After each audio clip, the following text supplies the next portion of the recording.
hi guys it's me अनि आम back मेरो चाहिँ आज हेयर रिलेटेड मिनी भ्लग छ सबै हेरेर माया गरिदिनु होला भर्खर उठेको थियो त्यही भएर ब्रस गर्न लागेँ दुईचोटि पानीले मुख धोएँ मेरो क्लिन छ फेस तर पनि मेकअप गर्छु भनेर चाहिँ मेकअप गर्न थालेँ मेकअप गर्ने प्रोडक्ट चाहिँ यति हो आस्ताबेरीको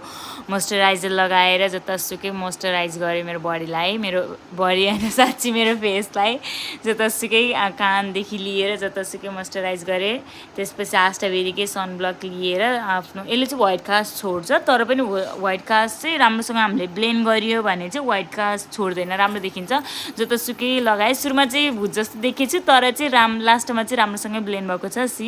त्यसपछि चाहिँ मेरो फेभरेट पार्ट भनेको चाहिँ लिपस्टिक लगाउने हो पहिला चाहिँ लिप लाइनर लगाएँ मुख गरी गरी लिप लाइनर लगाइसकेपछि चाहिँ बेल्जियमबाट मेरो साथीले एरिनले चाहिँ लिक्विडवाला यो लिपस्टिक पठाइदिएको थिएँ गर्दै गरेँ अनि गरेर सकेँ त्यसपछि आई कर्ल गर्न पऱ्यो भने आई कर्ल गरेको सुरुचोटि गर्दा चाहिँ भएन त्यसपछि फेरि दुईचोटि ट्राई गरेँ त्यसपछि आम डन अब यसो आफूलाई देखाउँदै अब ड्रेस पनि चेन्ज गर्न पऱ्यो गरेको त मेरो ड्रेस चेन्ज भयो यस्तो ड्रेसअप देखाउँदै थिएँ अनि लास्टचोटि भए पनि मेरो कपाल देखाउँछु भनेर मेरो कपाल देखाउन थालेँ मेरो ज्वेलरिजहरू सबै देखाएर म लागेँ सरेर म्याजिक छोडेर अनि म चाहिँ मेरो डेस्टिनेसनमा पुगेँ एम्बियन्सहरू एकदम राम्रो थियो त्यहाँको सिस्टरहरू पनि एकदम पोलाइट अनि सबैजना मिलेर मेरो सबै कपाल बेर्न थाल्नुभयो त्यो केमिकल चाहिँ यति स्ट्रङ थियो कि मैले मास्क लगाएँ this is how my hair turn अनि एकदम भारी भएको थियो कि त्यो रडहरूले गर्दाखेरि तर धेरै दिदीहरू हुनुहुन्थ्यो त्यही भएर निकाल्न पनि सजिलो भयो छिट्टो भयो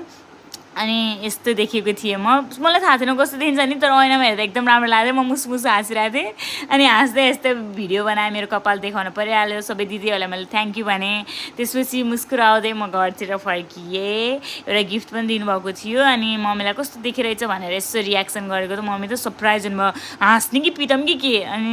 यही हो आजको blog bye guys I am late